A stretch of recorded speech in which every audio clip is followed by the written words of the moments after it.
اعلیٰ حضرت عظیم البرکت اس لیے فرما گئے وہ جو نہ تھے تو کچھ بھی نہ تھا اور وہ جو نہ ہو تو کچھ بھی نہ ہو، جان ہے جہان کی، جان ہے تو یہ جہان ہے۔ اسی طرح پیر میرے علی شاہ صاحب علیہ رحمت خوب فرماتے ہیں، جب سرکار کی زیارت ہوتی ہے فرماتے ہیں اس صورت نو میں جانا کھاں کے جانے جہان آکھاں، سچ آکھاں تے رب دی میں شان آکھاں، جس شان تو شانہ سب بڑیاں، سبحان اللہ ما اجمل کا ما احسن کا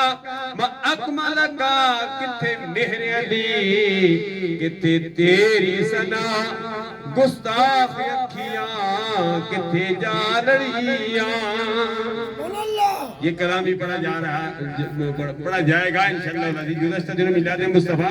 آپ کے قرب میں یہ پڑوس میں روڈ پر حاجی شیر بہادر صاحب نے جگہ وقف کی ہے، جامع مسجد حیدر کرار، وہاں بھی الحمدللہ میلاد مصطفیٰ کی محفل اور کل ختم نبوت کانفرنس تھی، 10ویں بہت بڑی کانفرنس، ہزاروں کا مجمع تھا، وہاں بھی میں نے بیان کیا بھی سید سعادت علی شاہ صاحب گیلانی آستان عالیہ چورت شریف کی صدارت میں،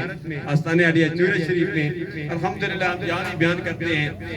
بیان بھی کرتے ہیں میلاد مصطفیٰ کا، میسج بھی دیتے ہیں کہ میلاد مصطفیٰ بھی مناؤ، سیرت مصطفیٰ بھی مناؤ۔ سیرت مصطفیٰ سرکار عبد کرار صلی اللہ علیہ وسلم کی 63 سالہ زندگی کا نام ہے۔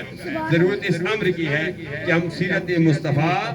اپنائیں، بڑوں کا ادب احترام، چھوٹوں پر شفقت،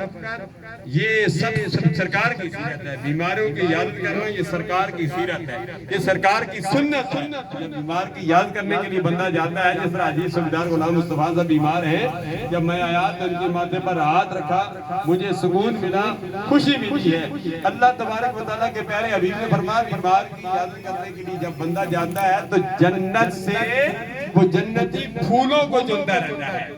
تو اس لیے دعا کریں اللہ تبارک و تعالیٰ سبیدار صاحب کو بھی صحت کلی عطا فرمائے، جہاں کہیں بیمار ہیں فلسطین کے مسلمانوں کے لیے دعا کریں۔ اس وقت جو ہے 1.5 ارب سے زیادہ مسلمان ہیں، فلسطین کے مسلمان، مقبوضہ کشمیر سے لے کر فلسطین کے مسلمانوں تک اللہ سب